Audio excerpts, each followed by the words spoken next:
sekali, dan sistem radio amatur ini mampu untuk menghubungkan bekalan bantuan dengan mangsa, dan inilah sistemnya yang telah pun kita kongsikan tadi, dan inilah cara ia beroperasi. Kita telah pun bawa peralatan dan kita telah membuka satu stesen radio ataupun pusat radio amatur di Angkasa Puri.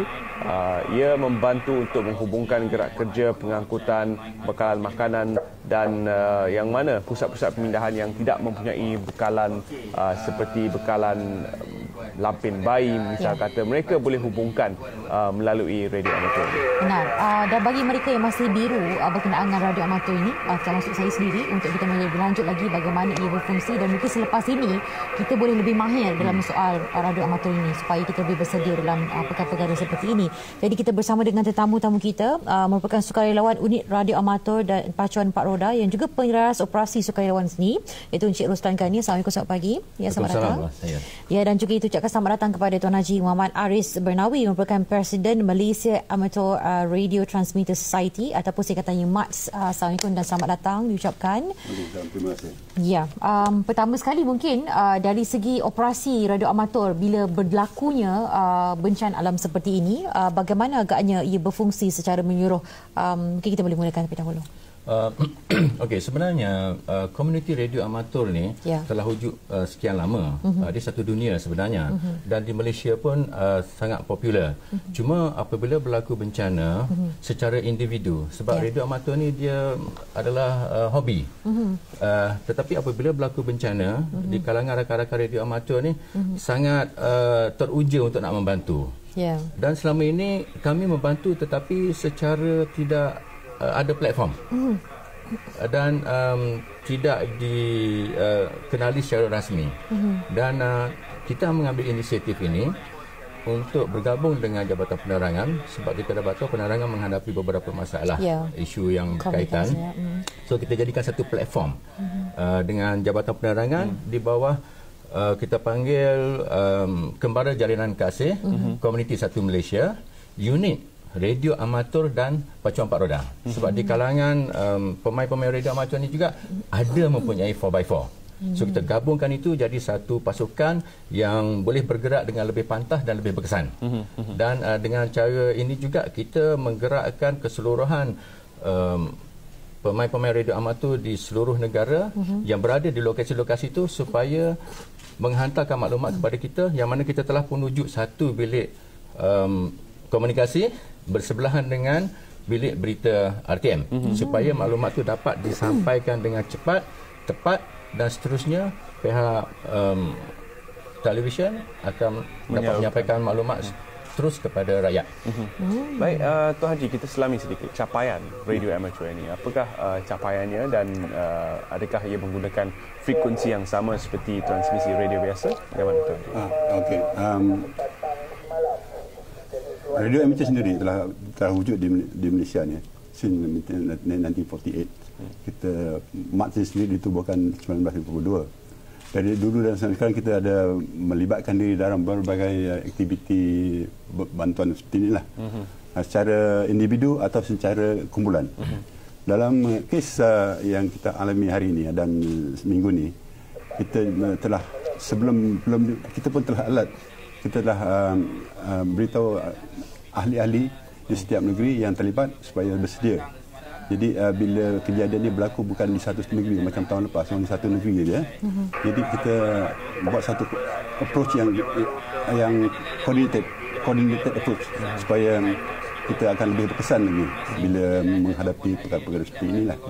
Jadi stesen telah ditubuhkan di mana yang individu akan group together so that dia bila berkumpul bersama, maknanya operasi ini boleh dilakukan dalam selama 24 jam. Bukannya asal sempat saja, 24 jam.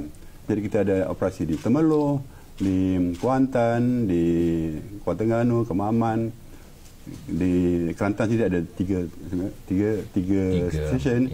Dan lepas tu ada beberapa stesen relay lagi di Arau, di Gemas, di Rembau, dan even di Miri sendiri.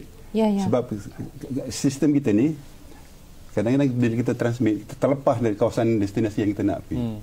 Jadi kawasan tu tak dapat, tapi kawasan yang dapat. Jadi dia akan relaykan lah. Sebenarnya yang mustahaknya bila information maklumat daripada tempat kejadian nak datang kemari, tak sampai ke sini direct, mungkin lalu relay station atau direct lah. Dia relay ni daripada rakan-rakan kita di luar sana, dia memang bergerak, tetapi dia dapat maklumat, dia dapat dengar conversation kita itu, dan dia boleh monitor yang mana dia ada stesen itu tidak dapat nak respon, mungkin atas sebab tertentu. So dia akan pick up that message, relaykan kepada kita.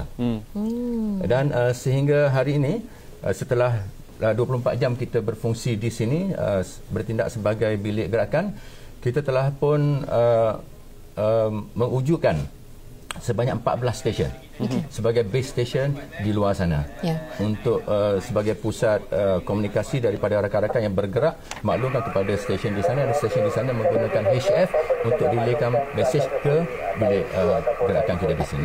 Laporan terkini yang diterima berkenaan dengan situasi banjir, apa agak aja? Sebentar tadi ada satu kawasan bilik gerakan di Pahang, saya lupa di lokasi mana, yang mana kawasan itu telah pun dinaiki air. So bilik gerakan kita di situ terpaksa dipindahkan ke kawasan lebih tinggi. So keseluruhan operasi di situ dalam proses pemindahan sekarang ini. Itu pada jam 8 tadi. Tepat saya tak dapat nak sebab tidak ada dengan saya, tetapi kita ada rekodkan maklumat ini, kita telah pun sampaikan. Dan daripada masa ke semasa, kita ada juga malam tadi jam 9 malam kita dapat maklumat daripada rakan radio amatur yang dalam perjalanan nak balik kampung. So dia terperangkap di antara perjalanan Kuantan dengan Gambang, tak silap saya. Dia melaporkan dia terperangkap, tak boleh ke depan, tak boleh patah balik. Lebih kurang jarak lebih kurang 10 km, kenderaan tersangkut, jam. So semua tak boleh bergerak. So kita cuba dapatkan maklumat daripada dia, bagaimana keadaan di sana, dah berapa lama terperangkap, dan bagaimana dengan keadaan makan minum. Daripada, sebab bila dah tersangkut macam tu, itu pun dah dikategori jadi mangsa dah. Ya, dan mereka ni juga perlu disampaikan bantuan, dan kita juga perlu mendapatkan maklumat mereka, statistik mereka, berapa ramai kanak-kanak, bayi, mungkin ada orang warga tua yang perlukan perhatian. So dengan cara tak langsung, inilah fungsi kita, menyampaikan maklumat.